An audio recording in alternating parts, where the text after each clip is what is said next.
नमस्कार दर्शक बंधु जय जगन्नाथ आरआरजीके स्टोरी चैनल रे आपण मानकु अनेक अनेक स्वागत जनाउछि।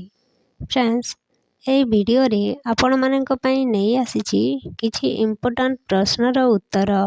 वीडियो को शेष पर्यंत निश्चय देखंतु। आजिर प्रथम प्रश्न हेउछि प्रतिदिन बासी मुहरे पानी पीले केउ रोग ठीक होइथाय। Option A diabetes, option B kidney रोग, option C heart attack, option D cancer रोग।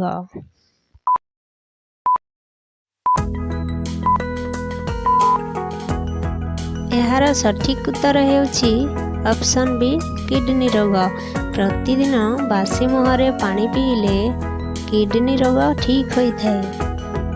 परवर्ती प्रश्न कौन खाइले आखिर दृष्टि शक्ति बढ़ी थाए। ऑप्शन ए कदली, ऑप्शन बी सेव, ऑप्शन सी गाजर, ऑप्शन डी सपुरी।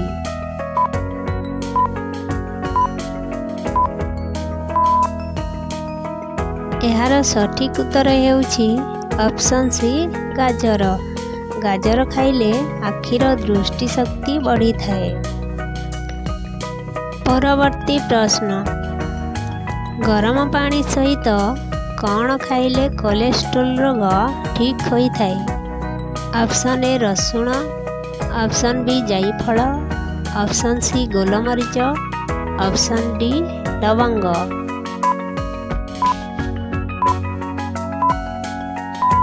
एहार सठिक उत्तर हेउछि ऑप्शन बी जायफल।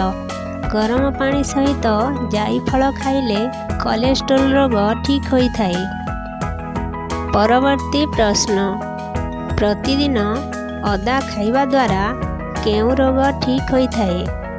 ऑप्शन ए कोष्ठकाठिन्य, option B diabetes, option C kidney रोग, ऑप्शन डी हार्ट अटैक।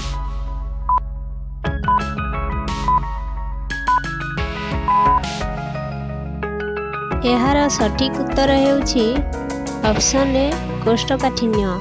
प्रतिदिन अदा खाइबा द्वारा कोष्ठकाठिन्य रोग ठीक होइथाय। परवर्ती प्रश्न केउ देश रे सबुठारु मधुर जल पीवाकू मिलिथाय। Option A Switzerland, option B Africa, option C चीन, ऑप्शन डी ब्राजील।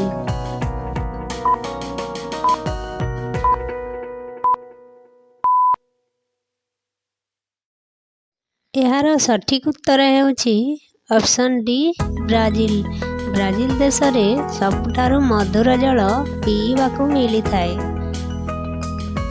परवर्ती प्रश्न भात सहित कौन खाइबा द्वारा मनुष्यर ओजन बढ़ी थाए। ऑप्शन ए लंका, ऑप्शन बी प्याज, ऑप्शन सी कदली, ऑप्शन डी दही।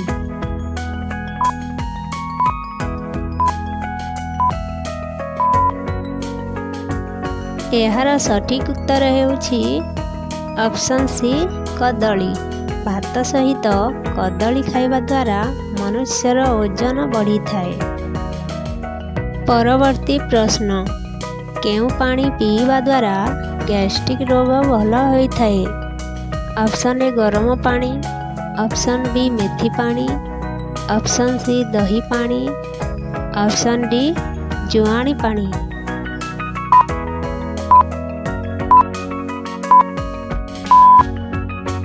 एहार सठिक उत्तर हेउछि ऑप्शन डी जुआणी पानी। जुआणी पानी पीवा द्वारा गैस्ट्रिक रोग भल होइथाय। परवर्ती प्रश्न बासी पखाल खाइबा द्वारा केउ रोग ठीक होइथाय।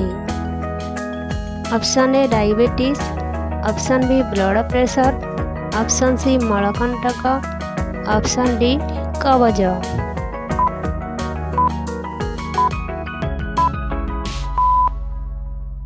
एहार सठिक उत्तर हेउछि ऑप्शन डी कबज।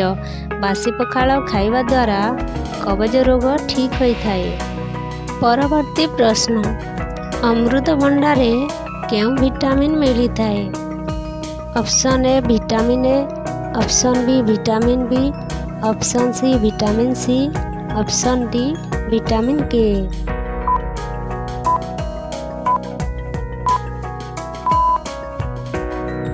ଏହାର ସଠିକ୍ ଉତ୍ତର ହେଉଛି option C vitamin C.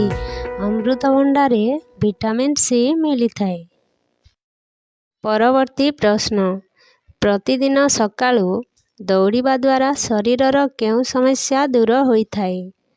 Option A ପେଟ ଗ୍ୟାସ୍, ଅପସନ୍ ବି ମୋଟାପଣ, option C paralysis, option D କୋଷ୍ଠକାଠିନ୍ୟ।